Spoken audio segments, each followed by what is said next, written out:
Hi friends, welcome to Governance for Future. Hope you are all doing well. So today we'll deal a topic which may be categorized under current affairs in the science and technology part. Okay, so let us see S400.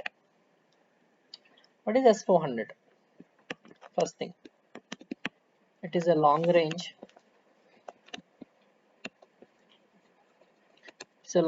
surface to air missile system, and this is not indigenous. We are importing it from Russia. Okay, and we have made a deal in year 2018 for the supply of 5 units of this S400 for $5 billion. Okay, so we have made a part payment in the year 2019 for acquiring S400 from Russia. So this is about it. So S400 గురించి basic ఇదండి. ఇది ఒక long range surface to air missile system. So మనం రష్యాతో ఒక deal కుదుర్చుకున్నాం $5 billion and 2018లో మనం దానికి కొంత పార్ట్ పేమెంట్ కూడా 2019లో ఇచ్చేయడం జరిగింది. ఇప్పుడు దీని రేంజ్ ఏంటంటే 400 కిలోమీటర్స్. పేర్లోనే ఉందండి S400. సో దీని రేంజ్ 400 కిలోమీటర్స్ అండ్ దీని ఆల్టిట్యూడ్ వచ్చి 30 కిలోమీటర్స్ అండి. సో ఇది ఎగ్జామినేషన్ పాయింట్ ఆఫ్ వ్యూలో ఇంపార్టెంట్ అండి. తర్వాత మళ్ళీ డీల్ చేద్దాం దీని గురించి. ఇది ఎందుకు స్పెషల్ అంటే it is better than the US systems. So US లో ఉన్న missile systems, surface to air missile systems కంటే ఇవి చాలా betterly equipped with the technology and also the range. Third అని చెప్పి యుఎస్ సిస్టమ్ ఏంటంటే it is abbreviated as terminal high altitude area defence system. So దీనికన్నా precision క్యాపబిలిటీలో మన S400 అనేది చాలా బెటర్ అండి. This is not important, just for the information. Okay, just to know. ఇప్పుడు so why is it important now? ఎందుకు ఇది important అంటే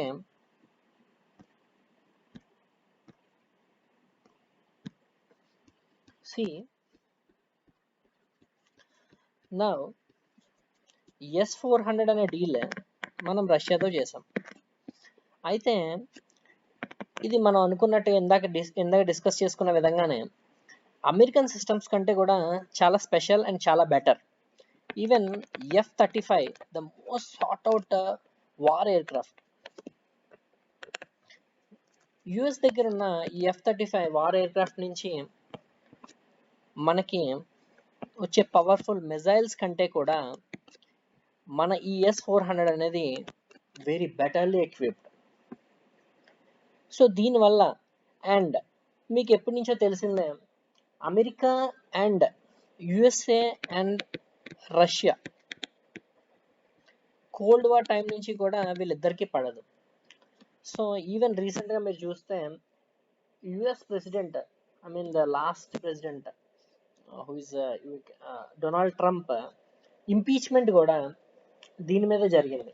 ఏంటంటే ట్రంప్ యుఎస్ ప్రెసిడెంట్గా గెలిచిన ఎలక్షన్స్లో రష్యన్స్ యొక్క రోల్ చాలా ఎక్కువ ఉన్నదనండి. అండ్ ఈ యొక్క ఎలక్షన్ ప్రొసీజర్ని వీళ్ళు ఇన్ఫ్లుయెన్స్ చేశారు రష్యన్స్ అని చెప్పి ఈ ఆరోపణల మీద ఇంపీచ్మెంట్ కూడా జరగడం జరిగింది. సో వీటన్నిటిని కౌంటర్ చేయడానికి యుఎస్ఏ తీసుకొచ్చిన లా ఏంటంటే కాట్సా. ఏంటి కాట్సా అంటే can see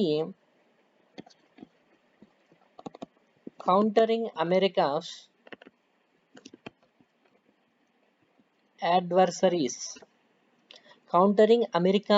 adversaries through sanctions act.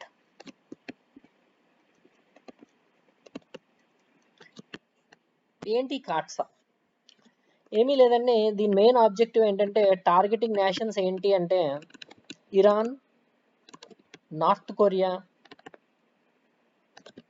And Russia. చెప్పబోయే ముందు అసలు శాంక్షన్స్ అంటే ఏంటో చూద్దాం ఒక్కసారి. అంటే రీసెంట్గా కూడా మీరు అబ్జర్వ్ చేస్తుంటే ట్రంప్ టైంలో ఇరాన్ మీద శాంక్షన్స్ ఉన్నాయి, యుఎస్ శాంక్షన్స్. సో ఇండియా అక్కడి నుంచి క్రూడ్ ఆయిల్ ఇంపోర్ట్ చేసుకుంటే ట్రంప్ వాన్ చేశాడండి, మీకు గుర్తుండుంటే. సో ఇండియా కూడా తగ్గవలసిన పరిస్థితి వచ్చింది. ఏంటి శాంక్షన్స్ అంటే ఈ గ్లోబలైజేషన్ ఎరాలో ఒక కంట్రీకి ఇంకొక కంట్రీకి కూడా సంబంధాలు ఎక్కువగా ఏర్పడడం జరిగింది అండ్ బాగా డిపెండెన్సీస్ పెరిగాయండి.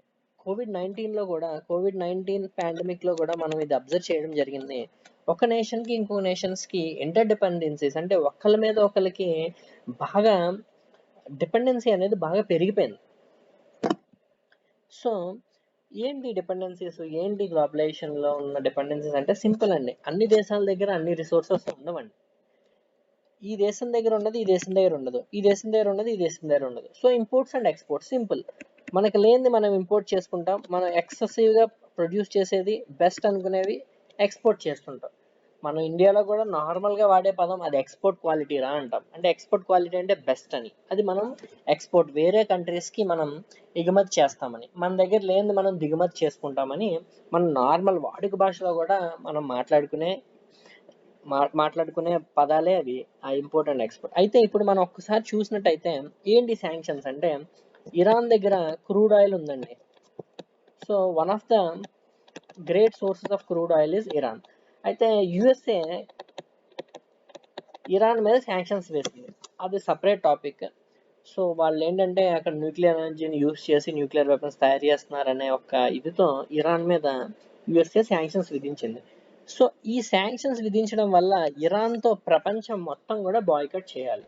అంటే అమెరికాతో సత్సంబంధాలు ఉన్న దేశాలు, అదేవిధంగా అమెరికాకి భయపడే దేశాలు, అమెరికాకి లోబడి ఉండే దేశాలు అన్నీ కూడా ఇరాన్ని బాయ్కట్ చేస్తాయి. ఒకవేళ బాయ్కట్ చేయకపోతే, వాళ్ళతో సంబంధాలు పెట్టుకుంటే ఆ కంట్రీ మీద కూడా యుఎస్ శాంక్షన్స్ చేస్తుంది. ఇదే శాంక్షన్స్ అండి, యుఎస్ వాడే శాంక్షన్స్ టెక్నిక్. ఏంటి దీనివల్ల ఉపయోగం అంటే ఒక నేషన్ డెవలప్ అవ్వాలంటే రిసోర్సెస్ కావాలండి. వనరులు లేనప్పుడు మనం ఇంపోర్ట్ చేసుకుంటాం, ఉన్నవి పంపించుకుంటాం. ఎప్పుడైతే ప్రపంచంతో మనకి సంబంధాలు అనేవి కట్ అయిపోయినాయో ఈ పర్టికులర్ దేశానికి ఎటువంటి వనరులు ఉండవు, ఏమీ ఉండవు. సో అవకాశాలు అనేవి కోల్పోతారు. ఎప్పుడైతే అవకాశాలన్నీ కోల్పోయినాయో ఆ ఎకానమీ అనేది డెవలప్మెంట్ అనేది జరగదు. ఎప్పుడైతే ఎకానమీ డెవలప్మెంట్ జరగదో అన్ఎంప్లాయ్మెంట్ పెరుగుతుంది, పావర్టీ పెరుగుతుంది, రిసోర్సెస్ తగ్గిపోవడం వల్ల కష్టాలు పెరుగుతాయి. సో సగటున వాళ్ళ లివింగ్ స్టాండర్డ్స్ అన్నీ తగ్గిపోతాయి. సో వాళ్ళు జీవించే విధానాలు, ప్రమాణాలన్నీ కూడా తగ్గిపోవడం జరుగుతుంది. సో తద్వారా ఆటోమేటిక్గా దేశం అనేది లీస్ట్ డెవలప్డ్ కంట్రీస్లోకి వెళ్ళిపోతుంది, డెవలప్మెంట్ అనేది జరగదు. సో ఈ విధంగా ప్రపంచంలో ఉన్న కంట్రీస్ అన్నిటిని కూడా లోబర్చుకుంటుంది యుఎస్. సో ఇదే విధానాన్ని కూడా ఇప్పుడు S-400 మన ఇండియా కానీ కొన్నట్టయితే రష్యా నుంచి మన ఇండియా మీద కూడా శాంక్షన్స్ వేసే అవకాశం ఉన్నది. అందుకనేది హాట్ టాపిక్ అయ్యింది. ఇక్కడ మనం ఇప్పుడు this is all about S-400 అండి. ఇప్పుడు ఎగ్జామినేషన్ పాయింట్ ఆఫ్ వ్యూలో ఏ విధంగా క్వశ్చన్ అడగచ్చు? Simple, the straightforward question S-400, is it a short range missile, surface to ఎయిరా, ఎయిర్ టు సర్ఫేసా, లేకపోతే ఎయిర్ టు ఎయిర్ మిజైలా, షార్టా, మీడియమా, లాంగా? It's a long range surface to air missile system. ఇది ఏ విధంగానే అడగచ్చండి, అంటే డైరెక్ట్గానే అడగచ్చు, లేకపోతే మీకు ఒకే క్వశ్చన్లో లైక్ మీకు తెలిసిందే కదా గ్రూప్ 1 సివిల్స్ లాంటి ఎగ్జామ్స్లో ఏ విధంగా క్వశ్చన్స్ ఉంటాయనేది మీకు తెలుసు. సో ఏబిసి అని చెప్పి అడిగి only A, only B, A and B, B and C, A B and C, ఆ విధంగా కూడా మనల్ని క్వశ్చన్ అడగడానికి అవకాశం ఉంటుంది. ఇప్పుడు ఒకసారి చూద్దాం మనం. So first thing, it's a long range surface to air missile system. S-400 అనేది long range surface to air missile system and we're importing it from Russia. 5 units import చేసుకుంటున్నాం. This is immaterial and this is not important, but country important అంటే Russia. Okay, ఈ deal అనేది 2018లో జరిగింది. 2019లో part payment ఇవ్వడం జరిగింది. So CAATSA next. ఇది మనకు సంబంధం లేకపోయినా సరే దిస్ ఇస్ రిలేటెడ్ కాబట్టి కాట్సా గురించి మనం తెలుసుకోవాలి. కాట్సా అంటే ఏంటి? It is CAATSA is related to which countries? This is which countries act? USA. ఎందుకు? To impose sanctions. Sanctions impose చేయడానికి. ఎందుకు ఇంపోజ్ చేస్తుంది శాంక్షన్స్? ఎటువంటి చర్యలైనా ఏ దేశమైనా తీసుకుంటే దేనికి? అమెరికాకి ఇబ్బంది కలిగేలాగా, అమెరికాస్ అడ్వర్సరీస్ యాక్ట్. మీరు చూసారా, అమెరికాస్ అడ్వర్సరీ, అమెరికా మీద ఏదన్నా అడ్వర్సరీ వచ్చేసేటట్టు ఏదన్నా ఏ దేశమైనా కానీ పూనుకుంటే వీళ్ళు శాంక్షన్స్ వాళ్ళ మీద విధిస్తారు. ఎస్పెషల్లీ ఏ కంట్రీస్ని టార్గెట్ చేసి చేయడం జరిగింది? Iran, North Korea and Russia. This is what most important అండి. సో ఒక్కసారి మనం చూస్తే ఫస్ట్ థింగ్ S-400 ఏంటి మనం డీల్ చేసిన విధంగా 2018లో అయింది. మనం వాళ్ళతో డీల్ చేసుకున్నాం. $500 బిలియన్ కి పార్ట్ పేమెంట్ అనేది 2019లో ఇవ్వడం జరిగింది. దాని రేంజ్ 400 కిలోమీటర్స్. S-400 400లోనే ఉందండి. Range 400 kilometres, altitude range 30 kilometres అండి. So this is better than థాడ్. థాడ్ అనేది ఎవరిదండి? US సిస్టమ్ అండి. But this is not important. So next మనం చూసినట్టయితే CAATSA, countering America's adversaries through sanctions act. Okay, target nations Iran, North Korea and Russia. Fine, ఇది కూడా అంత ఇంపార్టెంట్ కాదండి, అర్థం అవడం కోసం చెప్పాను. నెక్స్ట్ ఫైనల్లీ శాంక్షన్స్ అంటే ఏంటో చూసాము. అండ్ S-14లో ఇంపార్టెంట్ క్వశ్చన్స్ ఏంటి? సింపుల్గా S-14 అంటే గుర్తుపెట్టుకోవాల్సింది finally S-400 400 so 400 kilometres range, 30 kilometers altitude, long range surface to air missile system, Russia, CAATSA. అయిపోయిందండి. This is about S-400. I hope you enjoyed this video and మీకు ఏమైనా doubts ఉన్నా లేదన్నా ఏదన్నా పర్టికులర్ టాపిక్ మీద video చేయాలి అనన్నా మీరు please comment in the comment section అండి. సో సచ్ దట్ మాకు తెలుస్తుంది ఈ పర్టికులర్ టాపిక్ కోరుకుంటున్నారు లేదా ఈ పర్టికులర్ టాపిక్ ఈ ఏరియా వాళ్ళు ఇంట్రెస్టెడ్గా ఉన్నారు, దాని మీద వెంటనే వీడియో చేయడానికి మేము ప్రయత్నిస్తాం. So I hope you enjoyed this session and we're looking forward for the next session. So until then, bye.